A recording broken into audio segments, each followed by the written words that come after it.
So today I have the perfect brunch recipe for you. These 100% rye flour waffles are crispy on the outside, they're tender on the inside, and they're actually very simple to make.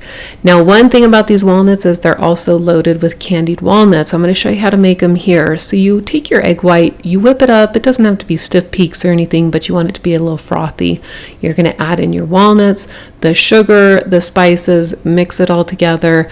And then once it's all mixed together pretty well, you're going to put it out onto a parchment lined baking sheet. You can bake it without the parchment, but cleanup is such a mess. I promise you, this is a much better way to do it. Put them out there. Make sure that you spread them into a single layer. This is really important. They bake a lot better and a lot more quickly if you do this. Once they're spread out, you're going to move them right into your oven, bake them.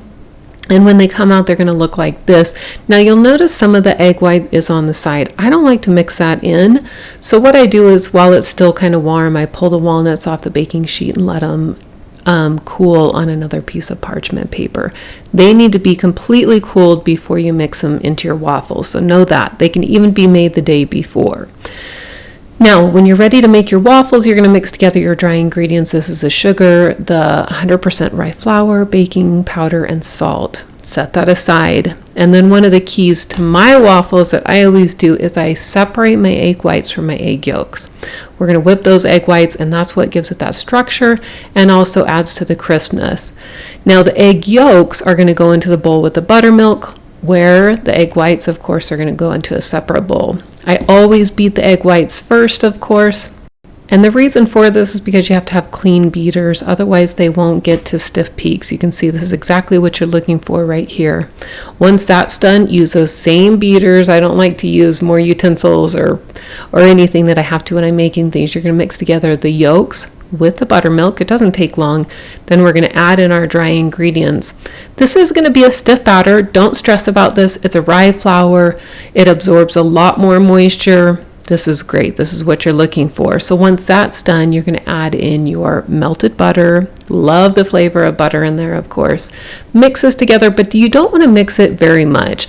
This is the last step that we're going to use the beaters for. After this, we're swapping it out. You're going to add in the vanilla and then chopped candied walnuts. You can see they go in here. Now I'm mixing with a spoon. You can also use a spatula if you want. At this point, we're really just folding things in. We don't want to compact that batter. We don't want to have a dense batter. When you mix them like this, this is what helps to keep them light and airy. Now the very last step after everything is done is that we're going to fold in those egg whites. This is important to do this last, of course. You don't want to break down the structure that the egg whites are going to provide. Now you can see how I do this. I just kind of move it around the edges and then into the center. This is going to take, maybe 30 seconds or something like that. It doesn't take very long. Once you see that most of the egg whites are all mixed in, it's time to start cooking your waffles. I don't show this step, but just know your waffle iron needs to be preheated. You need to cook these well. That's where the crispiness comes in as well. Then once they're done, they're ready to serve. You can serve these any way that you like. My favorite way is very simple. It's just some softened butter and then on top of that, pure maple syrup. Now, you can see the process for these waffles is not hard.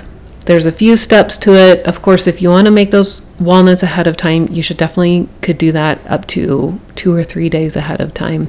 And then that makes putting these together for your brunch such a breeze. They are delicious, light, fluffy, but also crispy on the outside.